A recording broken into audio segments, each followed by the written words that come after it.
Vous évoquiez, Monsieur Rocard, la cure d'austérité qui était imposée aux Grecs. Revenons en France, si vous voulez.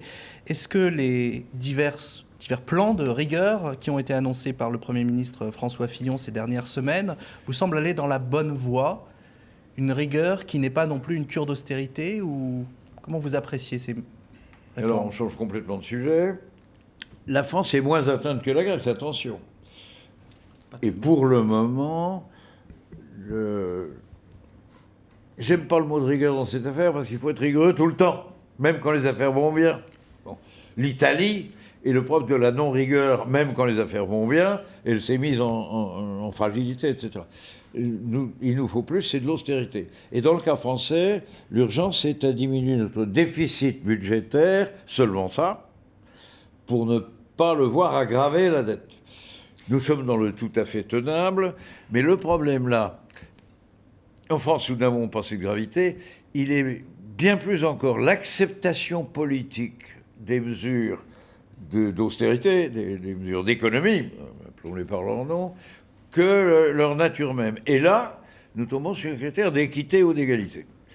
Or, il faut d'abord savoir que l'augmentation de l'endettement français, qui est à 20 ou 30% de plus en moins d'une dizaine d'années, est presque entièrement lié à la droite. Le gouvernement Jospin s'en était sorti à peu près sans. C'est dommage qu'on n'ait pas les chiffres inchiments, c'est écrasant. Et ceci crée une priorité sur laquelle le président Sarkozy insiste moins maintenant parce qu'il ne peut plus, qui était de faire plaisir aux riches. Tout ça a commencé en France avec le bouclier fiscal, qui était un scandale effrayant et qui nous a coûté une quinzaine ou une vingtaine de milliards d'euros qu'on trouve à grande puissance dans notre dette d'aujourd'hui. Et c'est là-devant, elle n'est pas du tout intenable, l'austérité proposée par Fillon, mais elle est inéquitable. Et les Français ont de bonnes raisons de dire ça va pas. Michel Rocard, c'est pas un jeu correct. Michel Rocard, et ce sera ça le problème. Est-ce qu'elle sera suffisante, puisqu'il y a 2 jours, la Commission européenne a dit que si la France voulait respecter 3% de déficit budgétaire en 2013, il faudrait faire des efforts supplémentaires. D'autant que la croissance ne sera même pas de 1% l'an prochain, d'après la Commission européenne, mais de 0,6%. Alors est-ce qu'il faudra faire une 3e cure d'austérité, après celle annoncée en juillet, et puis celle annoncée en novembre? Est-ce que vous pensez qu'il faudra faire une 3e cure d'austérité en France au lendemain de l'élection? Premièrement, je ne sais pas. Deuxièmement, seuls savent quelques experts qui travaillent sur les chiffres au jour le jour. Bon. Et je n'en suis pas. Mais je me doute que oui. Bon. Parce que le gouvernement n'a pas encore accepté de revenir en arrière sur tous les cadeaux qu'il a inutilement, au fond, consenti aux riches. Je me suis interrogé sur cette affaire de la TVA, de la restauration, qui est passée de 19,5% à 5,5%. Pourquoi tellement d'un coup?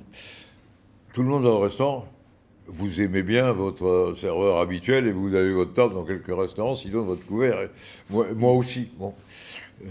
Et puis en plus, on a envie que cette activité fonctionne, produise de la valeur ajoutée et fournisse même des impôts. Et crée des emplois. Et par conséquent, on souhaite le rapport. Mais descendre de 19 à 5%, c'était beaucoup d'un coup. La perte pour la puissance publique est de 4 à 5 milliards. C'était trop. C'était trop. Et probablement, les dirigeants de la restauration auraient été sages de comprendre que leur demande de ne plus suffoquer devant la concurrence pouvait s'accommoder de beaucoup moins. Ça fait partie. L'autre partie étant la suppression de la tranche supérieure de l'impôt général sur le revenu, où là, on a fait un cadeau aux très riches et aux plus riches tout à fait considérable. Moi, je ne suis pas un massacreur et je serre toujours la main à quelqu'un que je sais plus riche que moi parce que je n'ai pas de mépris.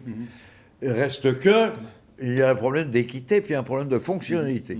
Sur ces sujets, M. Sarkozy a mis la France en extrême difficulté, nous y sommes.